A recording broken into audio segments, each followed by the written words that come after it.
बिहार के छोटे छोटे शहर और कस्बे भी अपनी विशिष्ट मिठाइयों के लिए मशहूर हैं।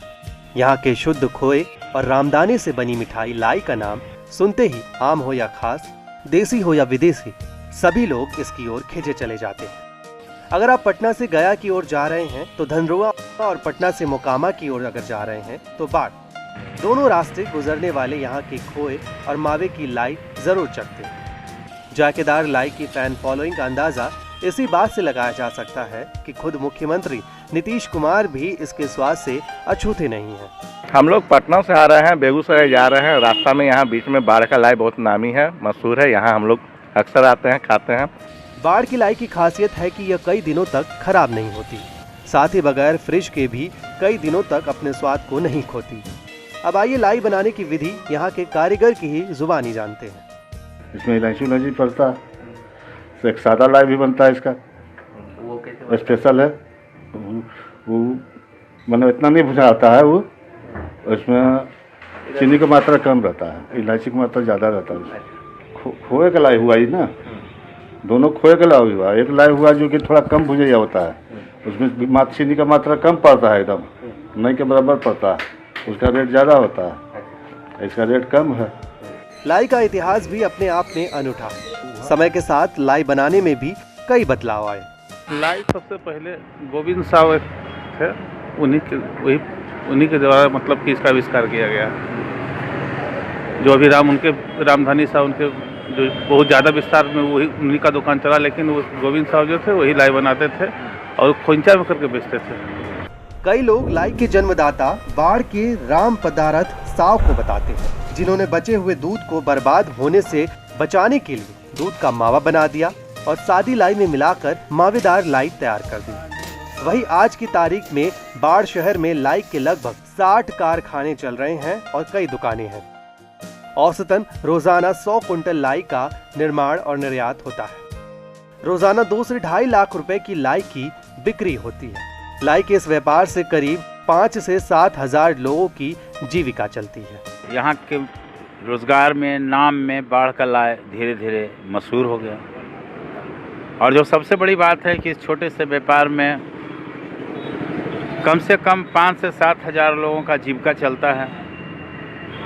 सबका रोजी रोटी इसी से है। और दूसरी जो सबसे बड़ी बात है कि इसमें सरकार का कोई अनुदान, सहयोग, लोन का कोई प्रावधान नहीं।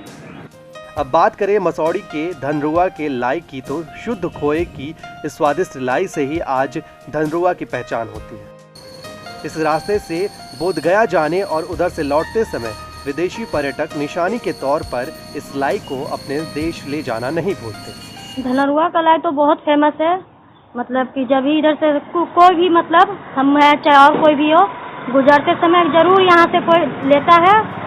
धनरुआ में सबसे पुरानी दुकान विजय लाई दुकान है, जिसके वंशजों ने लाई की शुरुआत की थी। यहाँ रोजाना तकरीबन 500 किलो लाई की खपत होती है। अभी 330 से 350 रुपए किलो बाजार भाव है। वहीं एक लाई बनाने में 6.25 पैसे खर्च होते हैं। वहीं धनरुआ के स्टेट हाईवे पर लाई का बाजार सजा हुआ है। इतना ही नहीं, बिहार में बाढ़ और धनरुआ की लाई का बहुत बड़ा कारोबार है। यहाँ करीब 150 दुकानें हैं और इसका सालाना टर्नओवर करीब 5 करोड़ रुपए है।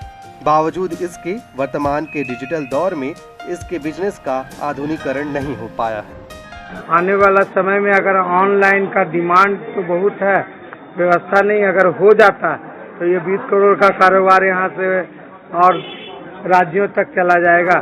व्यापारियों की माने तो अगर सिलाव के खाजा की ऑनलाइन बिक्री हो सकती है और लाई का मार्केट और बढ़ सकता है, साथ ही इसका डिजिटलीकरण हो जाए तो इसके बिजनेस में भी 4 चांद लग सकते हैं। लाई का जो अभी डिजिटल हो जाए तो हम समझते हैं कि सालाना इसका बिजनेस 7-8 करोड़ का हो सकता है और पब्लिक को भी सुविधा होगा।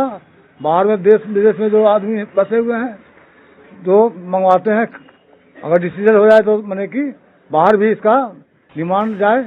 एक तरफ जहां देश भर में स्टार्टअप और वोकल फॉर लोकल पर जोर दिया जा रहा है, वहीं लाई के इतने बड़े कारोबार के डिजिटल और ऑनलाइन कारोबार पर किसी का ध्यान नहीं। बाढ़ और धनरुआ की लाई रूस, अमेरिका और इंग्लैंड तक जाती है।